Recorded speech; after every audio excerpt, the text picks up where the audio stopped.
2025년 5월 26일 월요일 새벽 기도입니다. 오늘 말씀은 시편 1편 전체의 말씀 되겠습니다. 시편 1편 전체의 말씀의 제목은 복 있는 사람, 복 있는 사람입니다. 여러분, 오늘부터 시편의 말씀을 가지고 새벽 기도의 말씀을 업로드해 드리겠습니다. 우리가 이제 볼 시편은 대부분 다윗이 쓴 시입니다. 그 외에도 아삽이나 고라의 자손들, 솔로몬, 모세, 많은 익명의 사람들이 썼던 그 시가 바로 시편 되겠습니다. 그러나 대부분은 다윗이 썼다고 보시면 되겠습니다.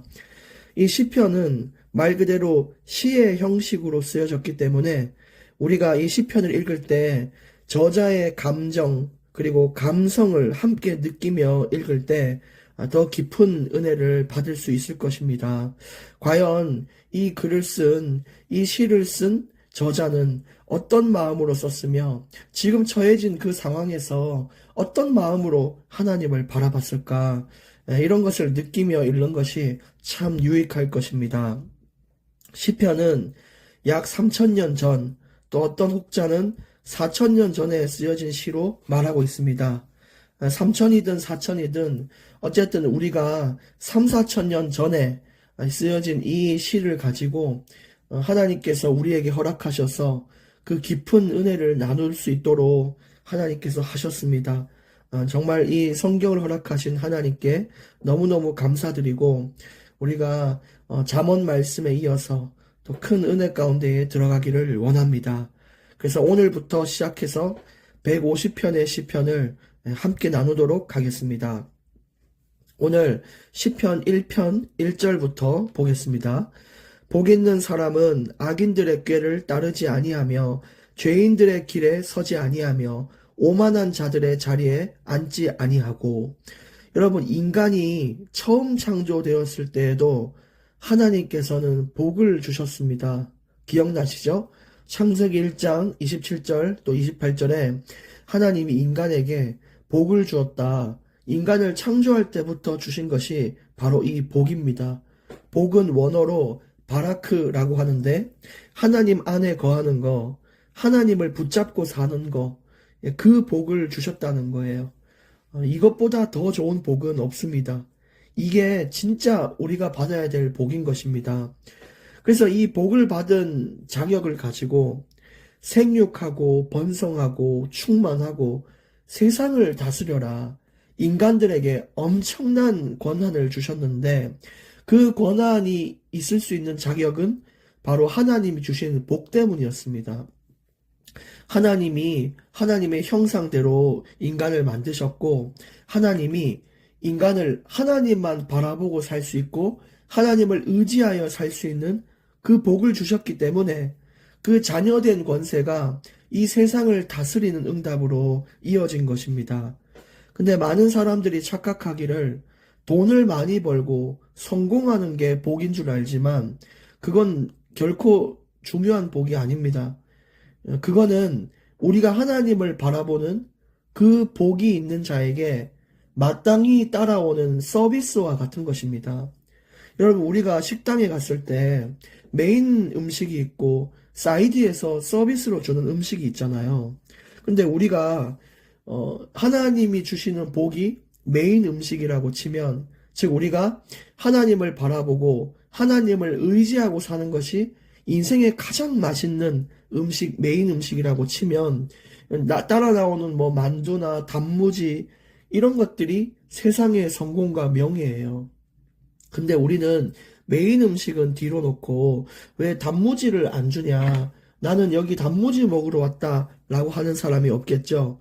그만큼 우리가 바라크라는 복을 내려두고 세상에 있는 복을 자꾸만 강구하는 것은 식당에 가서 뷔페에 가서 단무지로 배불리고 나오는 사람과 같아요. 그래서 우리는 하나님을 의지하고 사는 게 진짜 구원받은 복인 줄 우리가 믿고 나아가야 됩니다. 마태복음 5장에서도 복에 대해서 열거를 하고 있는데 심령이 가난한 자는 복이 있나니, 이 심령이 가난하다는 것은 하나님의 은혜를 간구하고 사는 자를 말하잖아요.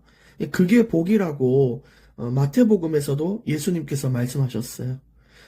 이런 복이 있는 사람은 천국이 그들의 것이다 라고 이야기를 할 만큼 우리는 이런 복을 받아야 됩니다. 세상의 복이 아니라 하나님 앞에 바짝 엎드려서 의지하는 복, 그걸 받는 자가 천국을 얻게 되는 것입니다. 그 외에도 의에 줄이고 목마른 자는 복이 있다. 마음이 청결한 자는 복이 있다.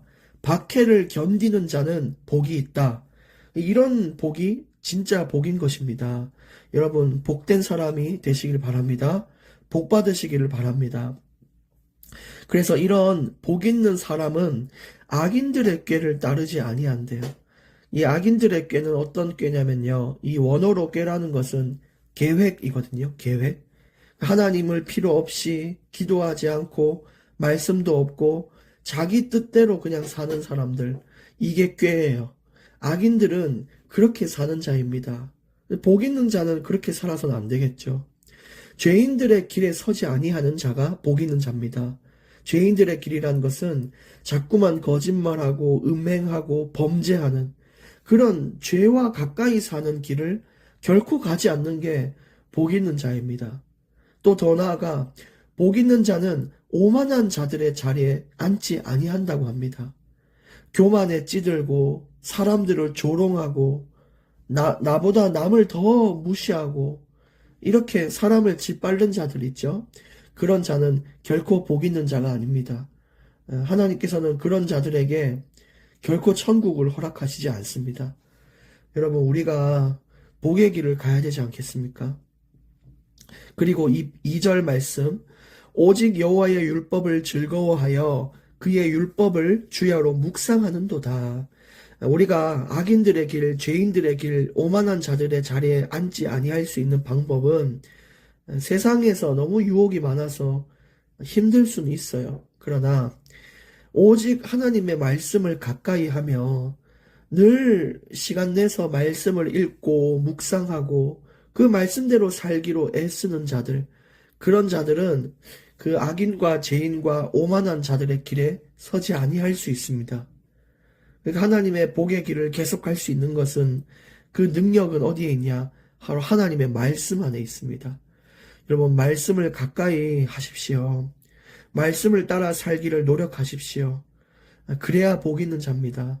말씀을 읽고 내가 이렇게 살려면 어떻게 해야 될까 고민하는 자가 복 있는 자입니다. 우리 그렇게 살기를 원합니다. 성경 읽기가 힘들어도 눈에 잘 보이는 곳에 성경을 두시고 하루에 만져보시기라도 하시고 한 장을 펴보시기도 하시고 그렇게 하는 것이 또 말씀을 읽는 시작, 분명히 중요한 시작이 될 것입니다.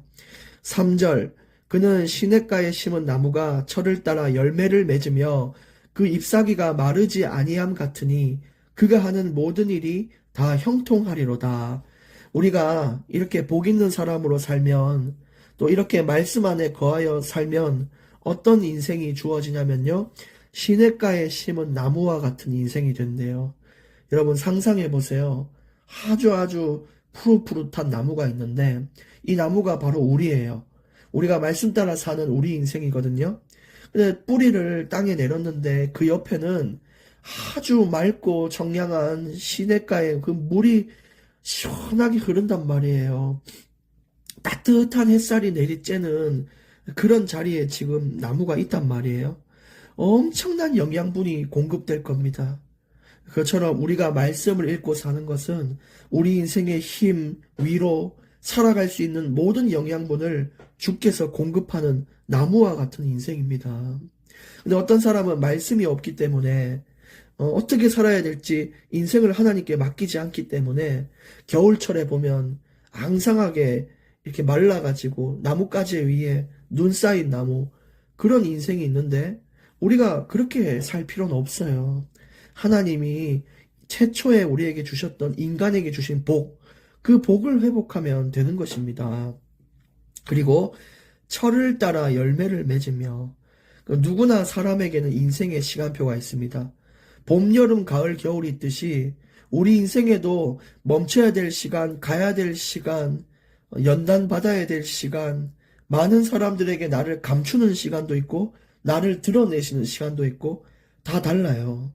그러니까, 그렇게 시냇가에 심은 나무가 철을 따라 열매 맺듯이, 우리 인생에도 그런 열매들을 허락하셔요. 얼마나 감사합니까? 나무가 잘해서 받는 응답이 아닙니다. 그냥, 거기에 박혀 있으면, 죽지 않고 잘 박혀 있으면, 마땅하게 열매를 맺게 되는 거예요. 그렇지 않습니까? 그래서 우리가 말씀 안에 있으면 지금도 내 상황이 하나님이 주시는 알맞은 열매 안에 있다는 것을 우리가 알 수 있습니다. 우리 때로 답답할 때 있죠. 아, 지금 내가 신앙생활 잘하는 건가? 내가 인생을 잘 사는 건가? 결과로 나타나면 참 좋겠는데 결과도 늦게 나와요. 내가 잘 사는 거면 바로 많은 축복을 받고 이렇게 됐을 때 아, 응답 주시는구나, 내가 잘 살았구나 느낄 수 있지만 대부분 그렇지 않단 말이에요. 그럼 하나님이 우리에게 원하는 건 뭐냐? 결과가 아니라 과정을 보고 일어나라는 것입니다. 내 자신의 인생 하루하루를 돌아보고 내가 오늘 하나님 말씀으로 살고 있으면 반드시 올 그 열매가 있다는 것을 믿으라는 거예요. 근데 우리는 결과를 보고 믿겠습니다라고 하잖아요. 근데 하나님은 아니, 너희에게 나를 향한 그 과정이 너희에게 축복이 되기를 원한다. 네가 잘하고 있다는 것을 결과로만 확인하면 응답만 바라보고 사는 인생이지만 너희 인생의 과정을 바라보고 살아가면 응답이 아니라 그저 하나님 앞에 충성된 삶 그 자체가 너희에게 축복임을 알기를 원한다. 이게 하나님의 뜻이에요. 결과가 아닌 내가 어떻게 살아가냐 그 과정으로 만족하는 인생이 되기를 원합니다. 결국 잎사귀가 마르지 아니함 같다. 어떤 상황과 환경이 와도 시들지 않는 소망과 믿음이 생깁니다. 사람들의 말 때문에 흔들리지 않는 상황에 놓이게 돼요. 다른 사람이 평가하는 내가 아닌 하나님만 바라보고 사는 인생이 되는 것이죠.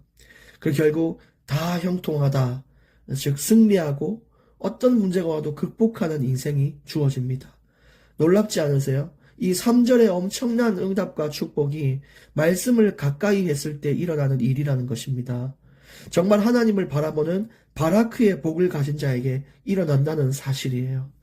우리 모두가 이렇게 되기를 원합니다.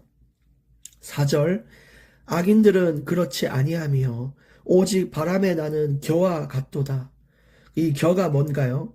밀과 보리를 추수할 때 알곡을 빼고 남은 찌꺼기가 겨입니다. 하늘에 날아가는, 바람 불면 날아가서 사라지는, 어디 갔는지 알 수도 없는 그런 인생이 겨의 인생인데 말씀 없는 악인은 그런 인생이라는 거죠. 공허하고 알맹이 없이 텅 비었으며 허무하고 쓸쓸한 인생. 여러분 어떤 인생을 살고 싶으십니까? 그리고 5절에 그러므로 악인들은 심판을 견디지 못하며 죄인들이 의인들의 모임에 들지 못하리로다. 찌꺼기는 여러분 불에 태워서 없애듯이 그 악인들에게는 견디지 못할 심판의 날이 있습니다. 견디지 못할 만큼 고통스러운 그런 인생이 그들에게 있어요. 근데 우리가 그런 지옥의 심판과 형벌에서 벗어난 것만으로 그게 얼마나 큰 복인지 체험이 돼야 됩니다. 비록 우리가 가난할 수 있고 어디가 아플 수 있지만 우리가 5절에 이런 찌꺼기처럼 태워지는 인생이 아니라는 거. 우리가 죽는 날에 하나님 앞에 서서 이 지옥 심판을 면하는 거. 그게 정말 큰 복입니다. 여러분 그게 복이 아니라고 생각하는 분들은 지금 당장 가스레인지에 불을 켜셔서 그 위에 손을 얹어놓고 5분만 있어 보십시오. 아마 여러분 3초만 지나도 살려달라고 소리 지를 건데 지옥이라는 것은 이 악인들이 받을 심판은 그거의 수천 배가 됩니다. 죽지도 못하고 그 고통 가운데 사는 게 악인들의 마지막이에요. 근데 우리가 그렇지 않다는 게 너무너무 감사한 거 아니겠습니까? 오늘 마지막 6절, 무릇 의인들의 길은 여호와께서 인정하시나 악인들의 길은 망하리로다. 여호와가 인정하시면 인생 끝난 겁니다. 인생 진짜 탄탄대로인 거예요. 하나님이 보호하시고 인도하신다는 뜻입니다. 비록 때로는 인생의 그 시간표에 따라 어려움과 역경도 주시지만 그것은 우리를 세우는 역경이지 무너지는 역경이 아니에요. 그래서 여호와께서 인정을 받는 그런 의인의 길을 가십시오. 자, 우리 오늘 결론 말씀. 결론은 결국 복 받으라는 이야기인데 세상이 주는 복, 그런 기복 신앙 이런 걸 말하는 게 아니에요. 여러분 돈 많이 버십시오 이런 이야기가 아닙니다. 지금까지 말한 복의 의미를 아시겠습니까? 그게 오늘 결론 첫 번째, 마태복음 5장의 복을 따라 살기를 애쓰십시오. 아까 말한 대로 대단한 눈에 보이는 복이 아니죠. 심령이 가난하고 진짜 애통한 마음으로 하나님을 바라보고 하나님 주시는 의의 길을 가기 위해 부르짖고 마음을 깨끗하게 하며 정결케 하고 이 땅에서 그리스도인으로 살아가는 게 그렇게 힘들고 어려워도 그 박해를 견디는 자, 그것이 다 복입니다. 여러분에게 천국이 주어질 것임을 믿습니다. 그리고 마지막 두 번째 결론은 말씀을 가까이 하는 삶을 사십시오.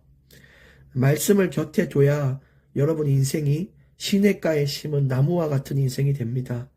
결국 이 1, 2번은 뭐냐면 여호와께서 인정하는 삶이 이런 거라는 것입니다.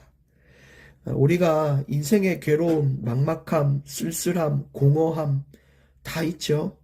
그러나 이제 하나님의 말씀의 뿌리를 내려서 정말 이 철을 따라 열매를 맺는 그런 인생을 한번 살아보고자 우리 모두가 또 도전하기를 원합니다. 시편 1편 이렇게 마칩니다. 기도하겠습니다. 하나님 아버지 감사합니다. 지금까지 우리가 하나님의 은혜로 살아왔음을 감사드립니다. 이제 우리가 오늘 복에 대한 정확한 의미를 알았는데 성공과 명예 이런 중요한 눈에 보이는 응답이 복인 줄 알고 구해왔는데 그런 지난날을 용서하시고 이제는 하나님과 더욱 가까워질 수 있는 그 복을 찾으며 간구하는 자가 되게 해 주옵소서. 그래서 우리 인생의 모든 것들이 여호와께서 인정하는 삶이 되게 하시고 시냇가에 심은 나무처럼 철을 따라 열매를 맺는 그런 복된 인생이 되게 하여 주옵소서. 예수님의 이름으로 기도합니다. 아멘.